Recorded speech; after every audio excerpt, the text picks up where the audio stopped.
은 느헤미야 13장입니다. 느헤미야 13장 14절입니다. 우리 함께 읽겠습니다. 시작. 내 하나님이여, 이 일로 말미암아 나를 기억하옵소서. 내 하나님의 전과 그 모든 직무를 위하여 내가 행한 선한 일을 도말하지 마옵소서. 아멘. 조금 전에 이야기했던 것처럼 하나님께서 선물로 주신 2022년, 오늘이 그 두 번째 주일입니다. 하나님께서 선물로 주셨다라고 하는 의미에는 내가 노력한 것이 아니다라는 뜻이 담겨져 있습니다.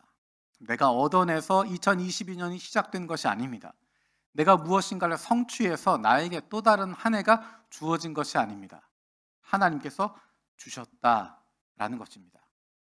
선물로 주셨다라고 하는 것은 우리에게 어떤 대가를 바라는 것이 아니다라는 것입니다. 어떤 목적을 이루기 위해서 우리에게 2022년을 주신 것이 아니다라는 것입니다. 선물이라고 하는 것은 받아서 기뻐하는 것입니다. 받아서 누리는 것을 기대하는 것입니다. 하나님이 우리에게 2022년을 선물로 주셨다라고 하는 것은 우리가 2022년을 기쁘게 받아서 누리면 되는 것입니다. 어떻게? 하나님의 자녀로서, 하나님의 사랑받는 백성으로서 마음껏 누리며 살아가는 것입니다. 세상에 던져진 존재가 아니라 하나님의 자녀로 세상 속에서 살아가는 것입니다. 세상 속에 살아가지만 하나님 나라 백성으로 하나님 나라 특권을 가지고 살아가게 되는 것입니다. 이런 것을 다른 표현으로 외교관이라고 이야기할 수 있습니다. 저와 여러분들은 하나님 나라 외교관입니다. 세상에 살고 있지만 하나님 나라에 속한, 세상 가운데 있지만 하나님 나라의 정체성 잊어버리지 않고 하나님 나라를 대표하는 외교관으로 살아가고 있다라는 것을 기억하는 것입니다. 하루하루 살아가면서 우리의 왕 되시고 우리의 아버지 되시는 하나님께서 우리와 늘 함께 하시고 지켜주고 계십니다. 오랜만에 리바이벌 21, 22 본문으로 돌아와서 설교하게 됩니다. 그동안 대림절, 또 성탄절, 또 1년의 마지막 주일, 또 신년주일 지나면서 리바이벌 본문을 살피지 못했는데 오늘은 오래간만에 리바이벌 21, 22 본문으로 돌아옵니다. 지난 주간에 읽었던 말씀이 느헤미야 말씀입니다. 성경은 창세기에서 하나님께서 천지를 창조하신 이야기로 시작합니다. 그리고 아브라함 한 사람을 선택하셔서 이스라엘 민족을 만들어 가십니다. 요셉을 이집트의 총리로 세우시고 야곱의 가문이 이집트 땅에 들어가서 큰 민족을 이루게 하십니다. 그리고 모세를 세워서 그들을 출애굽시키시고 40년간 광야의 생활을 거쳐서 아브라함과 이삭과 야곱에게 약속하셨던 그 땅, 가나안 땅으로 들어가게 됩니다. 가나안 땅에 들어가서 처음에는 인간 왕이 세워지지 않았습니다.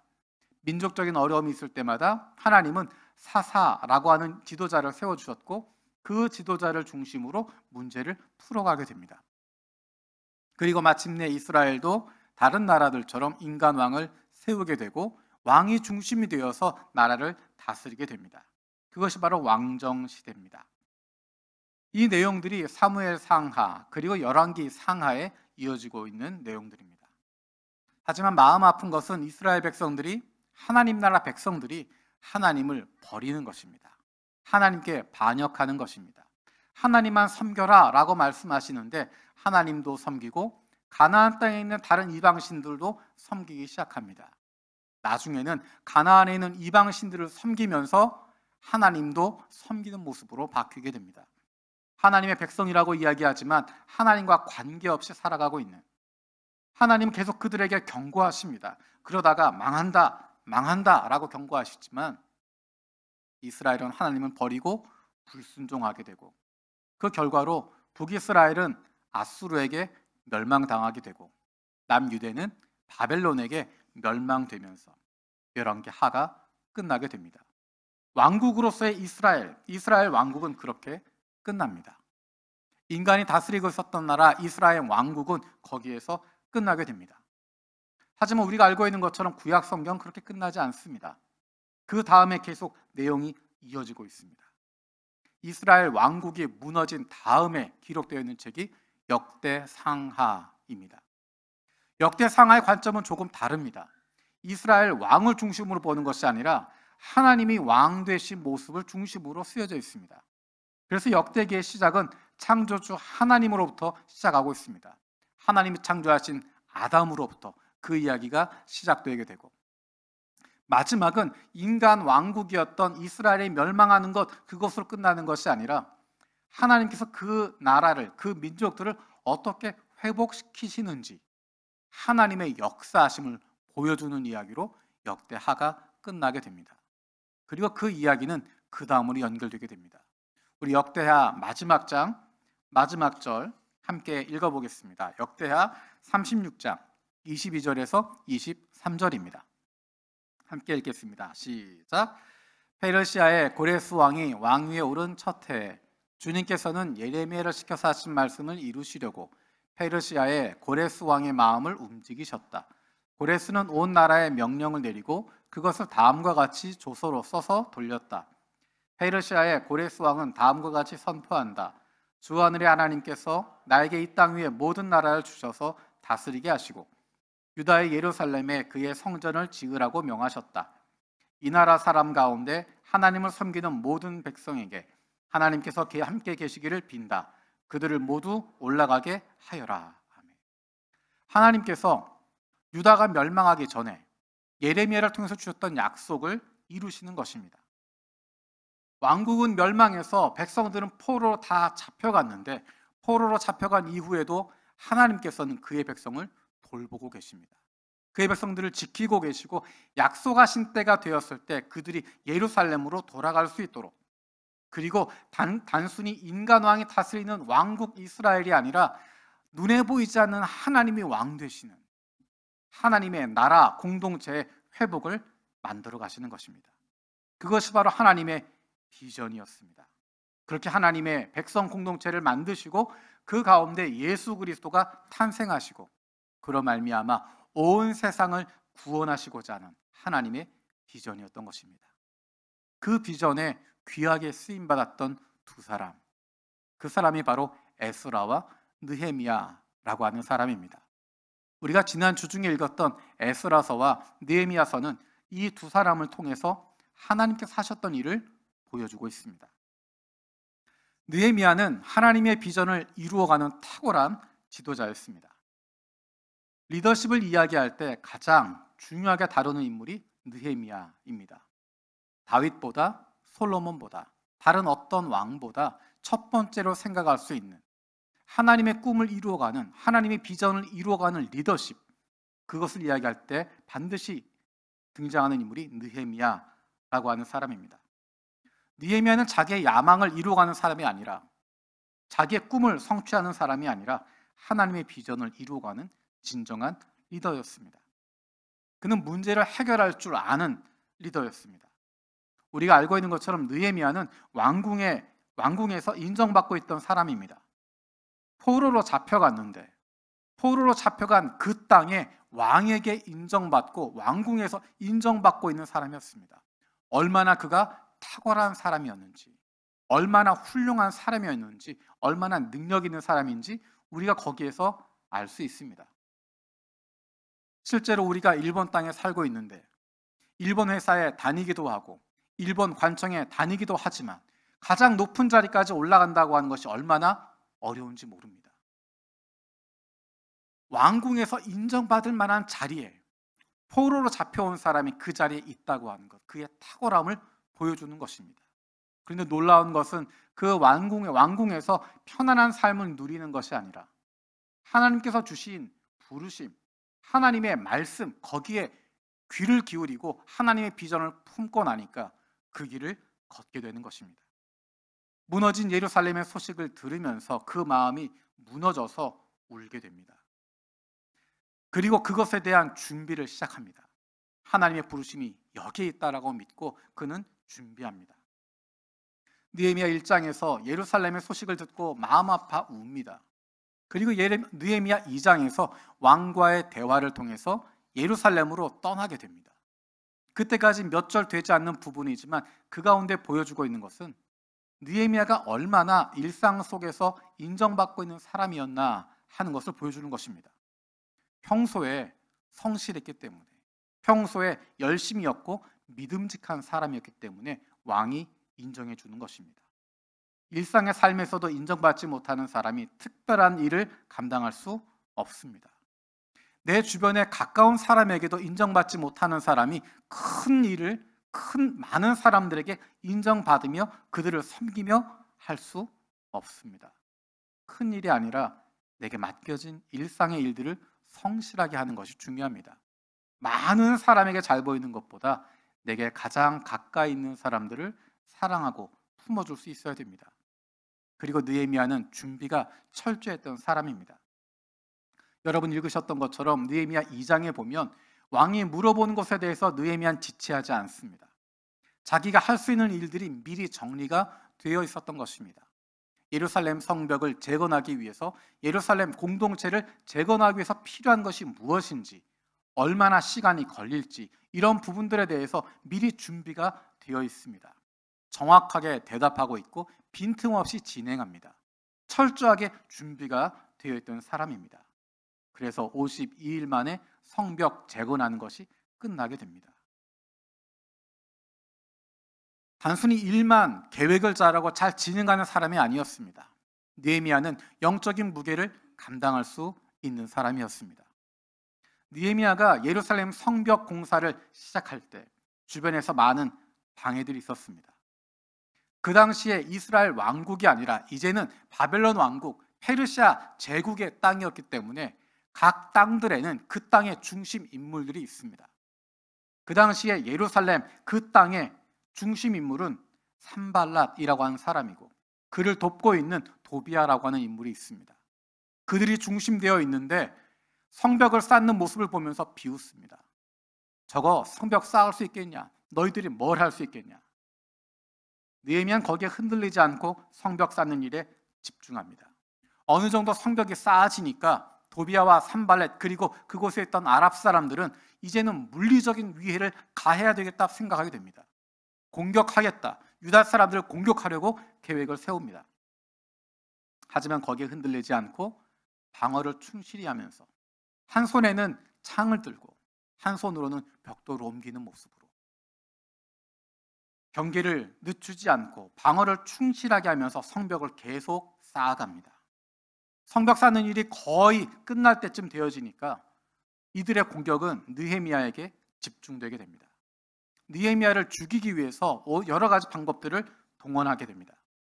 위협을 하기도 하고 암살하려는 계획들을 세우기도 하고, 그리고 영적인 지도자들에게 뇌물을 주어서 거짓말을 해서 느헤미야를 어려움에 빠뜨리려고 시도합니다. 하지만 여기에 대해서 느헤미야는 전혀 빈틈없이 대처하고 흔들리지 않고 대응하고 있습니다. 조금 전에 이야기했던 것처럼 하루 이틀, 열흘, 한 달이 아니라 무려 52일 동안이나 그 일들이 진행되고 있는 것입니다. 적어도 50일 넘는 시간 동안 치열한 대결이 있었던 것입니다. 단순히 눈에 보이는 대결뿐만 아니라 성 바깥에 있는 적들과의 대결뿐만 아니라 치열한 영적 대결이 있었던 것입니다. 그리고 그 공격은 느헤미야에게 집중되고 있었습니다. 안팎으로 몰려오는 수많은 위협과 문제들이 있었습니다. 사람들의 이야기 한마디 한마디를 들으면서 느헤미야는 판단해야 됐습니다. 이것이 어떤 의미인가? 여기에 숨어 있는 것이 없는가? 싸워야 할 대상이 성 바깥에만 있는 것이 아니라 성 안에 지도층 가운데 있었습니다. 내부에 어떤 사람들이 바깥에 있는 적들과 연계되어 있는지 알 수 없는 상황입니다. 유다 공동체 안에 있다고 이야기하지만 제사장이나 지도자들이 성 바깥에 있었던 산발랏과 도비아와 그들과 직접적으로 연결되어 있었고 내통하고 있었고 끊임없이 느헤미야를 공격하려고 하는 계획들이 있었던 것입니다. 한 걸음 한 걸음 걸어가는 것 자체가 느헤미야에게는 어려운 상황이었습니다. 그리고 조금 전에 이야기했던 것처럼 하나님을 믿는다라고 이야기하는, 하나님의 말씀을 선포한다고 하는 예언자들 가운데도 거짓 예언으로 느헤미야를 곤경에 빠뜨리려고 하고, 다른 이들로부터 타락해서 뇌물을 받는 영적인 지도자들도 있었습니다. 자기의 유익을 잃어버리지 않기 위해서 끝까지 저항하고 버티는 지도자들이 있었고, 자기들이 원하는 것이 빨리 일어나지 않는다고 불평, 불만을 쏟아내는 백성들이 있었습니다. 그리고 그러한 어려움들은 느헤미야는 포기하지 않고 도망하지 않고 끝까지 감당하고 있습니다. 하나님이 주신 사명이어서 그것을 기쁨으로 감당하지만 그것을 이루는 과정 가운데는 힘들고 어려울 수밖에 없었습니다. 하지만 느헤미야는 그것을 버텨냅니다. 어떻게 그것을 버틸 수 있었을까? 하나님께 맡기는 것입니다. 내가 할 수 있는 것은 내가 하지만 내가 할 수 없는 것, 그것은 하나님께 맡기는 것입니다. 하나님께서 하신다라는 것을 인정하는 것입니다. 그리고 거기에 매달리지 않는 것입니다. 내가 바꿀 수 없는 것, 내가 영향을 줄 수 없는 것, 거기에 매달려서 거기에 집착하게 되는 것이 아니라 그것은 하나님께 맡기고 내가 할 수 있는 부분에 집중하는 것입니다. 내가 해야 할 것에 최선을 다하는 것입니다. 하나님, 이 부분은 맡아주십시오. 이것은 제가 할 수 없는 부분입니다. 제 능력 밖입니다. 하지만 이것은 제가 하겠습니다. 제가 최선을 다해서 일들을 감당하겠습니다. 그리고 거기에 집중하게 됩니다. 52일 만에 성벽 쌓는 것을 완공할 수 있었던 것, 유다 백성들은 그들에게 주어진 것 최선을 다했습니다. 그리고 나머지는 하나님께 맡겼습니다. 하나님만이 하실 수 있는 일에 내가 하려고 애쓸 필요가 없습니다. 조금 전에 이야기했던 것처럼 느헤미야를 향한 많은 공격들이 있었습니다.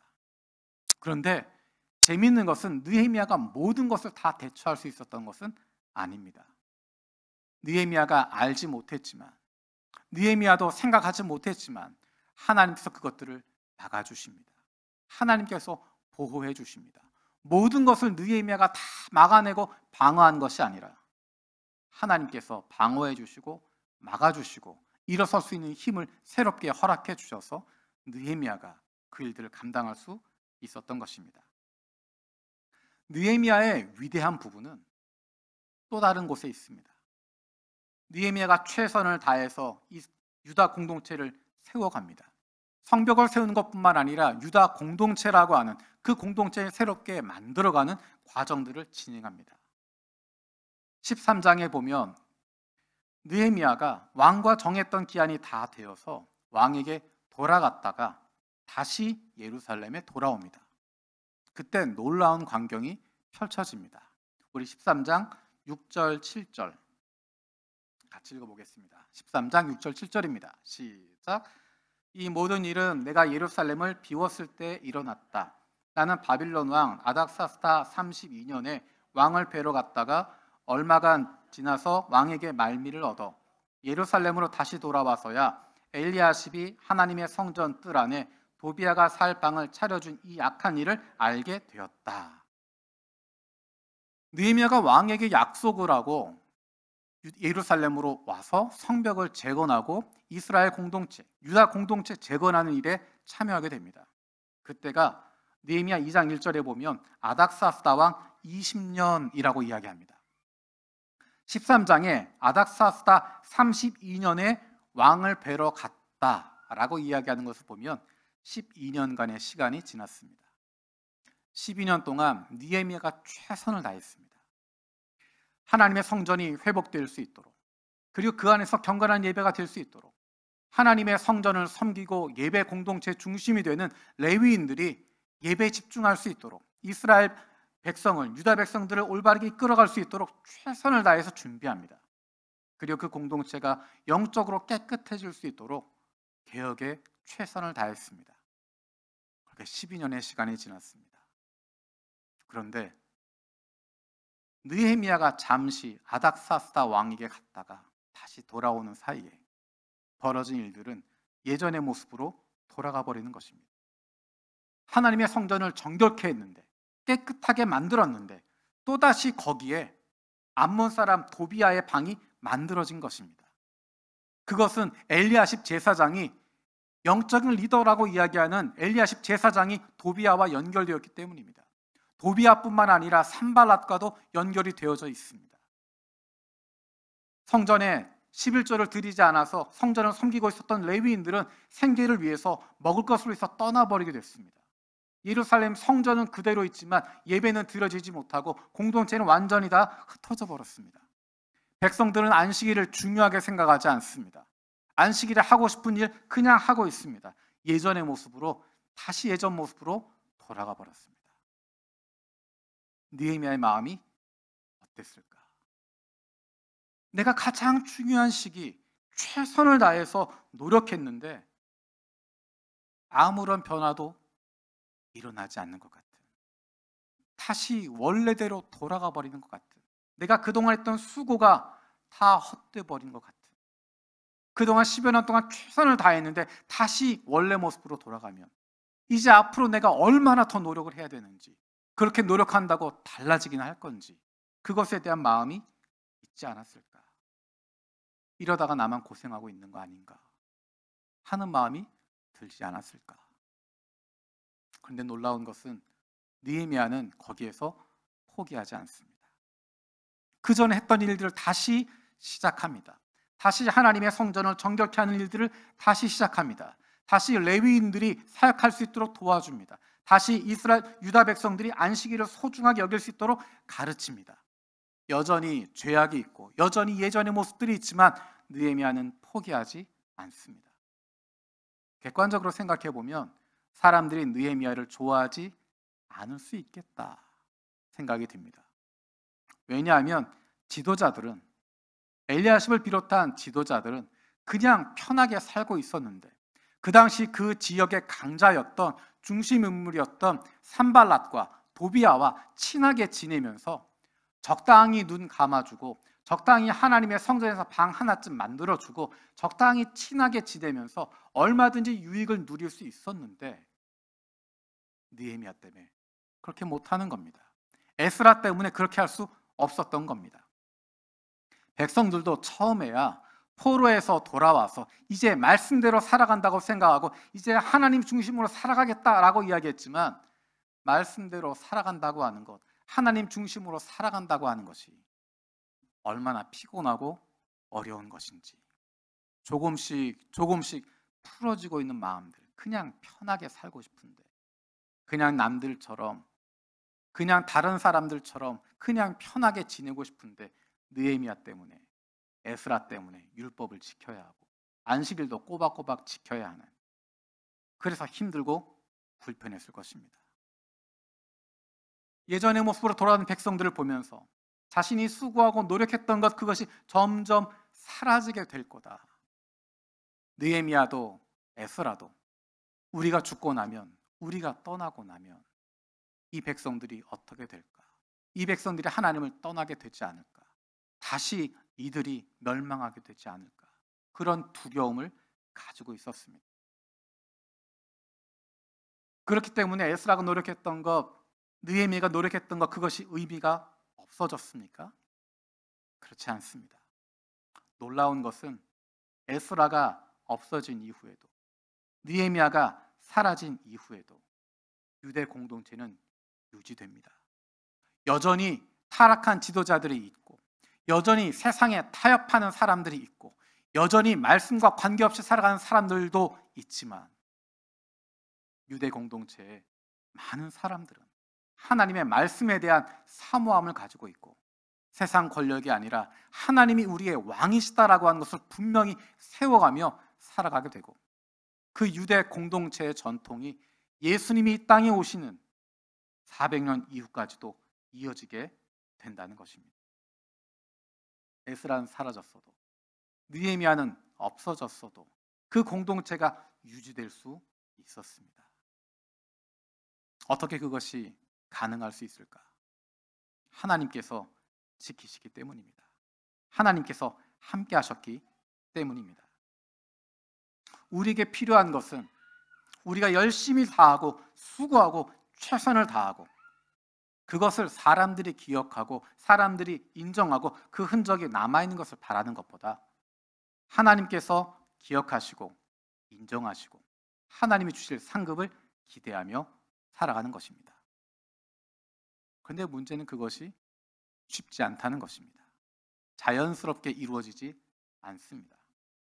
특히 내 개인의 유익을 위해서가 아니라 공동체를 위해서, 다른 사람들 위해서 내가 희생하고 헌신했다고 하는 사람들, 내게 맡겨진 일에 최선을 다했던 사람들의 공통점들은 느헤미야 같은 상황이 펼쳐졌을 때 분노하거나 좌절하게 된다는 것입니다.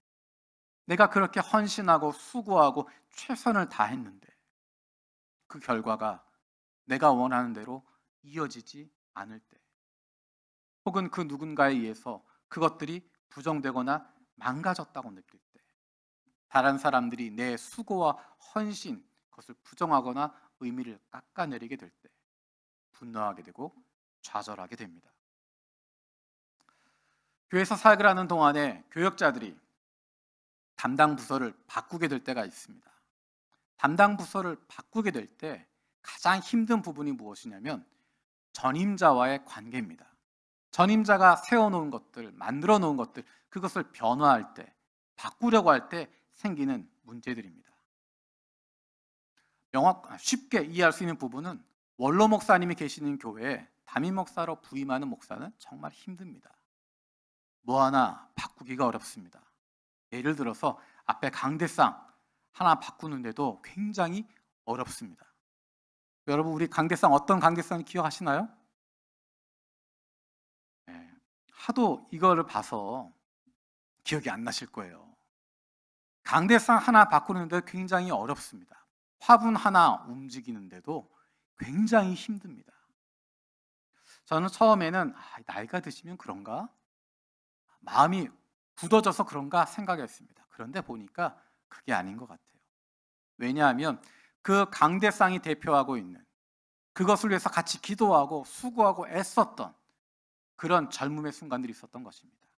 나를 위해서가 아니라, 내 유익을 위해서가 아니라 공동체를 위해서 헌신하고 희생하고 노력했던 그 시간들이 담겨져 있는 것이고, 그 의미가 담겨져 있는 것이기 때문에 그것을 바꾸는 것에 대해서 힘들어하는 것이고 어려워하게 되는 것입니다. 느헤미야의 마음이 어땠을까? 그가 최선을 다해서 예루살렘 성벽을 재건했습니다. 공동체 회복을 위해서 정말 헌신하고 최선의 노력을 다했습니다. 조금 전에 이야기했던 것처럼 왕궁에 있었으면 편안하게 지낼 수 있었고 권력을 누리며 살아갈 수 있는 사람이었는데, 그가 예루살렘 땅에 옴으로 말미암아 그는 수많은 고생들을 하게 됩니다. 수많은 비난을 받게 되고 수많은 핀잔을 듣게 되고 받지 않아도 될 어려움들을 당하게 됩니다. 그럼에도 불구하고 누가 보더라도 이 이상 잘할 수 없겠다 싶을 정도로 놀랍게 성취합니다. 하지만 조금 전에 이야기했던 것처럼 여전히 변화하지 않는 모습들이 있습니다. 그 모습을 보면서 느헤미야가 했던 기도가 어떤 것인가? 느헤미야는 하나님께 바라보고 있습니다. 하나님께서 기억해 달라라고 하는 것입니다. 느헤미야는 깨닫습니다. 내가 최선을 다하고 열심을 다하고 내가 가진 모든 것을 다 쏟아내지만 이것만으로 되지 않는다는 것 알고 있습니다. 그래서 느헤미야가 기도하는 것은 하나님께서 기억해 주십시오라는 것입니다. 내가 이 순간 최선을 다하는 것, 내가 이 장소에서, 이곳에서 헌신하는 것, 사람들은 몰라도, 시간이 지나가서 잊혀지더라도 하나님은 기억하실 줄로 압니다. 하나님이 기억하시니 괜찮습니다 하는 것입니다. 그에게 주어진 구간, 그곳에서 최선을 다하고 그것으로 만족하고 감사하고 기뻐하게 되는 것입니다. 여기까지가 내게 주어진 몫이고, 내 다음 구간에 대해서는 내가 무엇이라고 말할 필요가 없습니다. 내게 주어진 구간에서 후회가 없도록 최선을 다하고 있으면 하나님이 그것을 기억하고 계시고 하나님께서 잘했다 칭찬하시기 때문입니다. 우리가 4월부터 부서장들이 변경되는 부서들도 있고 여러 가지 부서들의 변화들이 일어나게 됩니다. 부서장이 바뀌게 되거나 위원장이 바뀌게 되거나 그런 상황에서 가장 어려운 때는 앞에 전임자가 만들어 왔던 틀, 전임자가 했던 일들, 그 사역을 바꿀 때입니다. 그것을 쳐다보면서 왜 자기 마음대로 그걸 바꿨냐라고. 우리가 얼마나 헌신하고 얼마나 수고해서 이렇게 만들어 놨는데 그거를 후임자가 아무것도 모르면서 그렇게 뒤집어 놨냐라고. 그렇게 생각할 것이 아니라 내가 하나님께서 내게 주어진 기회에 최선을 다하고 수고해서 섬긴 것, 그것으로 감사하고 만족할 수 있고 하나님이 기억하신다라는 것으로 마음을 정리할 수 있으면 좋겠습니다. 하나님께서 다음 사람을 통해서 하나님이 원하신 더 좋은 일들을 이루어 가시고 더 기뻐하신 일들을 만들어 갈 것을 기대하는 것입니다. 내게 주어진 구간에 내가 할 수 있는 그곳에서 최선을 다하는 것, 그것으로 기뻐하고 만족할 수 있는 저와 여러분들 되었으면 좋겠습니다. 느헤미야는 그 마지막에 이렇게 마무리하고 있습니다. 느헤미야 13장 31절 마지막에 이렇게 이야기합니다. 나의 하나님, 나를 기억하여 주시고 복을 내려 주십시오. 우리의 인생도 이렇게 마무리할 수 있는 인생이 되었으면 좋겠습니다. 내게 주어진 구간, 내게 맡겨진 것, 거기에 최선을 다하고 그 결과는 하나님께서 기억해 주시니, 하나님께서 인정해 주시니 그것으로 됐습니다 할 수 있는 그 마음을 가지고 있으면 어떤 상황에서도 최선을 다하고 그로 말미암아 기쁨을 누리게 되는 것입니다. 저와 여러분들이 나의 유익을 위해서가 아니라 하나님께서 기뻐하신 일을 감당하기 때문에 사람들의 인정, 사람들의 박수가 아니라 하나님이 기억해 주시는 것, 그것 한 가지로 위로받고 격려받을 수 있는, 새 힘을 받을 수 있는 2022년 되어지길 원합니다. 기도하겠습니다.